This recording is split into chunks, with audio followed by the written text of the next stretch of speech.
боиси ифтихор ва сарфарозист ки با تشبث بواسطه پیشوای ملت محترم امامعلی رحمان سالهای 2019-2021 سالهای رشد دهات، سیاحی و هنرهای مردمی اعلام گردید.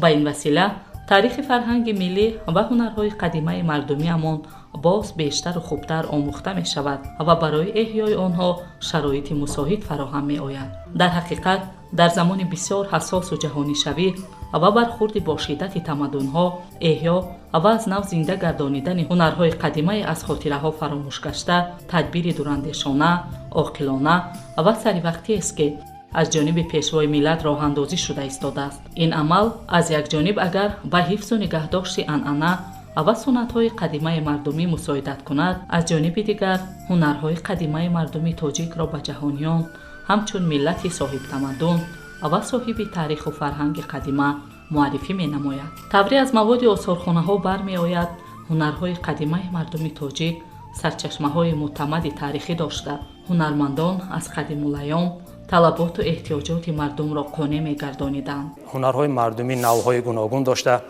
در آثارخانه ملی تاجیکستان بخشیده به اعلان داشتی سالهای رشد دهات، سیاحی و هنرهای مردمی گوشه نو با نام مردم شناسی مورد استفاده قرار داده شد و در این گوشه نمونه های گوناگون هنرهای مردمی مردم تاجیک که از نیاگان میراث مانده است پیشنهاد تماشابینان گردانده شده است. مردم تاجیک از زمانهای خیلی قدیم به هنرهای زرگری، بافندگی، زردوزی، گلدوزی، تاقیدوزی، کندکاری، کلالگری، میزگری، آهنگری، قالین بافی، ادرس بافی، صندوق سازی، گهواره سازی، نقاشی، سازتراشی و طبق تراشی مشغول بوده.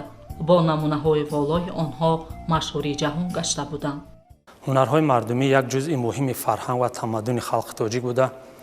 آن دارای تاریخ کهن می باشد. از جمله یکی از نوعهای هنرهای مردمی تاجیک که کلالگری می باشد، تاریخ آن علاقه یعنی که از دوران عصر سنگ شروع گردیده است که این خود گواهی از آن میدهد که هنرهای مردمی تاجیک تاریخ نهایت قدیمی دارد. جزء مهم فرهنگ مردم تاجیک را البته این هنرهای مردمی تشکیل میدن. با شرافت استقلال در جمهوری تاجیکستان شرایط فراهم آورد تا این هنرهای قدیمی مردم تاجیک دوباره احیا کرده شوند. واقعا هم هنرهای مردمی میراث پرقناوت مردم صاحب معرفت تاجیک می باشند که چون رمز تمدن کهن ملت شناخته می شوند. زنان و بانوان تاجیک از زمانهای خیلی قدیم با هنرمندی خویش نام برآورده بودند. ادرس بافی، گلدوزی، زردوزی و سوزنی دوزی از هنرهایی بودند که زنان و دختران با مهارت بلند آنها را اجرا می نمودند. خوشبختانه امروز برای رشد و احیای عنعنه و هنرهای مردمی در همه منطقه ها و حتی دهه های دوردست جمهوری برای زنان و بانوان شرایط فراهم آمده است که آنها به اجرای هنرهای قدیمی مردمی هوسمند گردند و صاحب هنر گردیده در آینده روزگار خوش و بسامانی داشته باشند.